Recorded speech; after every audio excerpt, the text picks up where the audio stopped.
Hey, Ruben, we got a New York cop listening Someone has to to us. stand for him. Oh, we want to just say hi from Los Angeles here to retired Los Angeles deputy sheriffs serving the Lord Jesus Christ in the Catholic Church. Cop here wants to see this officer. And I'm unabashedly pro-life, There you regardless go. of the recourse. Oh, that's Awesome. great. We're on the same team, my friend. God bless you for. We know that we need all the help we can get here. Thank you, man. Thank you for what you're doing. Be safe. God bless you. Take care, okay? Okay, thank Absolutely. Keep doing God's work. That wasn't a plant. That was just random. I ran into a vocally pro-life cop here in New York. you. Awesome, man. Quite a few. He said there's quite a few, though. Take care. Huh? Thanks, officer. The story you're about to hear is true. Good morning, Jesse Romero, Morning my for partner. duty, sir. Amen. We're 10-8. And hey, good morning, Father. Morning. How y'all doing? Good morning. Good, Father. Well. Where are you at right now? This is Penn Square in Manhattan, Midtown Manhattan.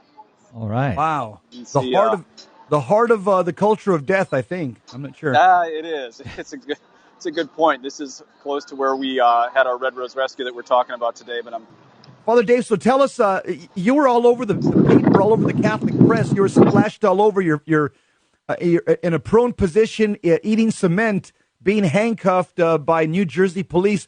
What happened over the weekend? You were all over the national Catholic press. yeah. So, You were either doing push-ups or being arrested. I'm not sure what you were doing. Yeah, so let me tell you about Red Rose Rescue, just so your listeners don't think this is just pure social justice disobedience. I mean, it is. It actually fits more under social justice than it does theology, because you don't actually have to be a Catholic to know abortion is wrong, right? I mean, we know that a baby's genome starts at the moment of conception. We know that from 18 days on, there's a heartbeat. We know that babies even cry during abortion. So let's just make sure that all the listeners know that even though I'm a priest with a Roman collar and the cassock, that this isn't actually a religious thing that we're talking about. This is a fact that it is human rights. It's very similar to how this country once had to end slavery and once had to end, well, we didn't exactly end racism, because we're building all of these abortion centers in Black and Hispanic and Asian neighborhoods. So the racism actually continues. But anyway, what we do is we figure that even though many of us have done sidewalk counseling, so what we normally do is we go inside of, I have 20 years on and off of actually counseling in front of abortion centers to lovingly ask women not to kill their children. And but the problem is 95% of those couples who decide to actually approach an abortion center will refrain from talking to the person talking to them on the outside, and they will go to the inside. And so Red Rose Rescue, something that existed before I came along and joined them and gave them my support, they realized that they actually had to go inside of the abortion centers and actually counsel the women to actually give them a chance not to commit such a grave mortal sin and to give that baby a chance to live. And so what happens is they go in, they hand out red roses, literally red roses, and we ask them to reconsider and to please not kill their children. Now, some people would see this as trespassing, but as you guys know, St. Thomas Aquinas says that an unjust law is not a law.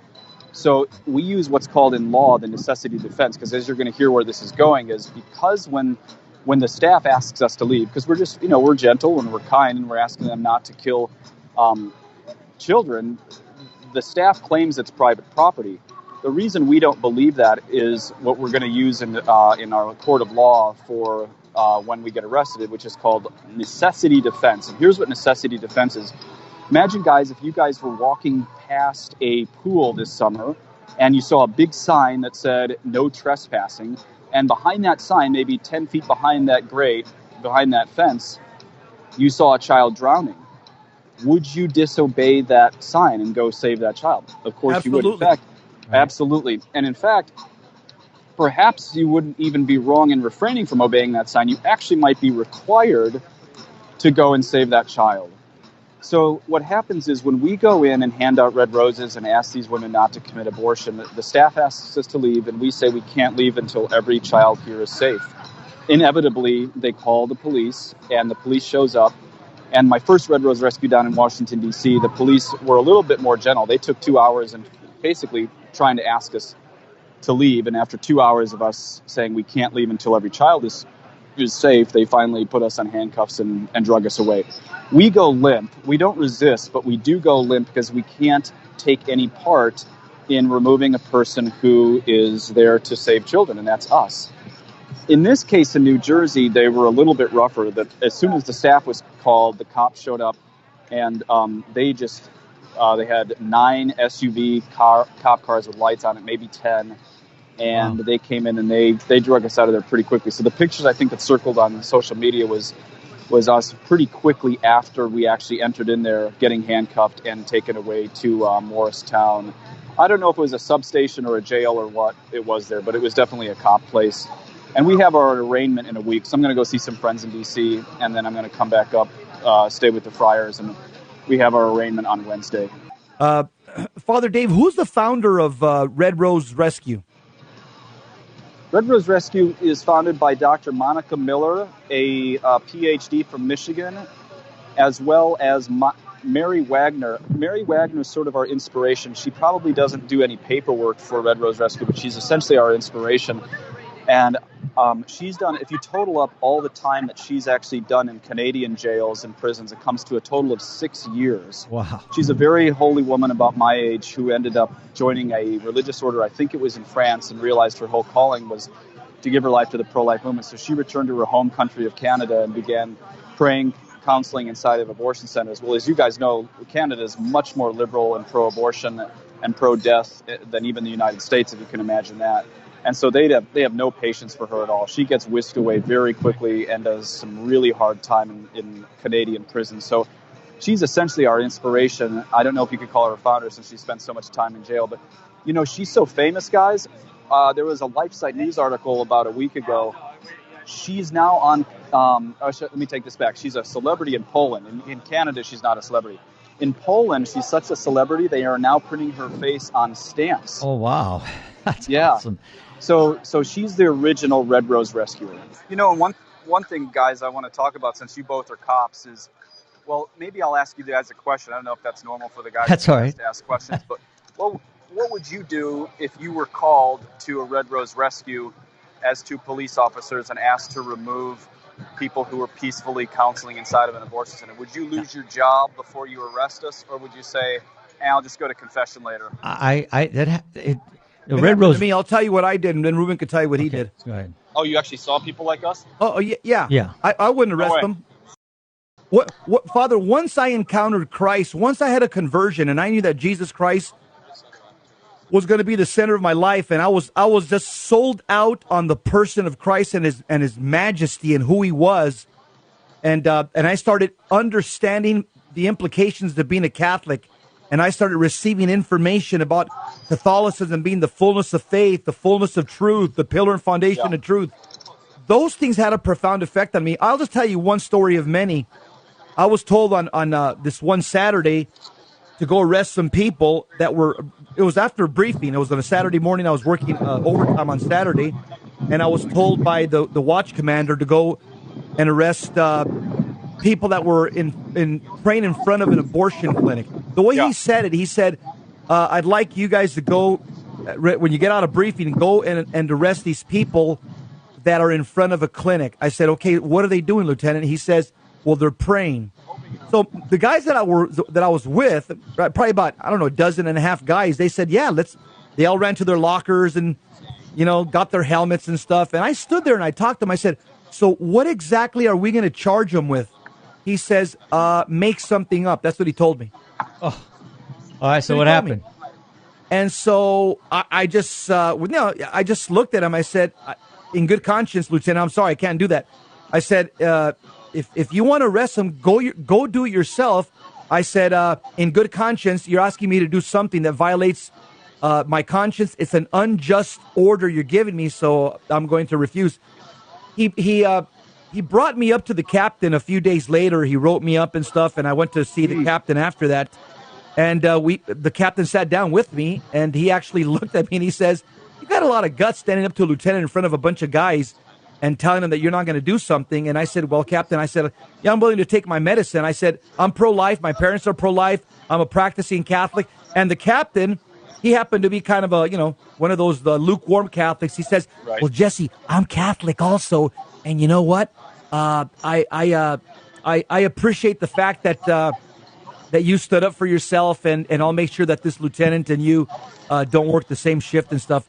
And so the captain basically sided with me. He ripped because I got written up. He ripped it up. He says, I told the lieutenant this thing's not going to see the light of day, and just to drop it and move on. So yeah, I've had that situation. I would tell the sheriff to his face, I'm not going to go arrest people praying. Are you kidding? I serve somebody higher than you. I told Sheriff Block one day, I told him about that story. I said, Sheriff, he was a Jew, by the way. He was a good Jewish man, rest in peace. You're married to a Catholic, by the way. Yeah, married to Sheriff Block, I respect you and your authority, but there is somebody who has more authority than you over me. His name is Jesus Christ. And he's also a Jew. And he's also a Jew, I told him. So, yeah, I've had these. When I worked the county jail, I remember they brought in the buses, the black and white buses in L.A., brought in like 2 busfuls of people that were prayed in front of abortion clinics. And a lot of the young guys, they're young and, full of testosterone and very secular and kind of falling away from their faith. They're like, they're like a football team, whoo, whoo, whoo. All these, Christians, Catholics, and Protestants coming in chains, first time in jail. And they're saying, yeah, we're going to put these guys with the crip tank and the blood tank. Let's put them there with the hardcore criminals so they get beat up. And I was there. I was working inmate reception center. And I just said, you guys ain't going to do anything to any of these guys. What? What are you talking? You're defending these guys? I said, yeah. I said, these people here were praying in front of abortion clinics. And at that point, I kind of lost and I had a meltdown. I said, you know what? If any of you guys touch these people here, these church-going people, I said, I'm kicking your ass in the locker room. And back then, I was kind of aggressive. So, I stood up to about 30 guys and said that. And I was able to move these people that were the Catholics and Protestants into their own holding tanks. And I watched over them. And I told the other deputies, you better not mess with them. I said, or you and me, I said, we're going to have a serious talk. You're not going to do nothing to them. And I remember it was funny. I was with them in a holding tank. I'm outside. And then I said, you guys just start singing, man, just to try to bring joy. And they just started singing different Christian songs, Catholics and Protestant songs. And some of the deputies said, hey, just what are you doing, man? You can't be doing that. I said, these people here, I said, are pro-life, and so am I, and so is my faith. And I said, these people aren't criminals. These aren't Crips or Bloods or Mexican Mafia. And if you don't like it, too bad. I said, we could talk about it later. So I had all these guys for about 2 or 3 hours as they were getting processed in and out. I had them singing church songs and holding tanks. So I've been there, Father, and I'm telling you, I just didn't play the game in uniform. Ruben? I was just saying, I had only one instance where I was, we were asked to go, and there were these pro-life people that were blocking the entrance. So it was a little bit different. They weren't. It was still peaceful, but I couldn't do that in good conscience. And so I switched with another guy so that I wouldn't have to do that assignment, and I went and handled his assignment. I said, no, I in good conscience, I can't go do that because I agree with what they're doing. So, but in every instance, when I came across pro-life people praying on the sidewalk, I would stop and get out in my uniform and go and congratulate them for what they were doing and let them know I was with them in spirit and they could have my prayers. And I think they looked kindly on that a man in uniform took the time to get out and to thank them for what they were doing. And so it was a good relationship. And so that's my story. Yeah. Father, I got a question. And my understanding is that right inside that same building, there's a place that does deliveries that actually brings life into this world. Is that correct? Would that be fair? Yeah, I took a double take when we showed up because Father Fidelis he let us go around the place for a quick, pre-op of the place the day before. And I could not believe there was a birthing center. I thought, who is here first? Do they really want to be paying the owners of this building the same thing? And do these owners, are they just as happy taking money from a birthing center as people who are killing children? But, I guess for a lot of Americans, money is the bottom line. But you're exactly right. There's a birthing center. If I were not a spiritual father, but a biological father, I wouldn't let my wife go in, a half-mile radius of a place like an abortion center. Virgin Most Powerful Radio, sharing the gospel with clarity and charity.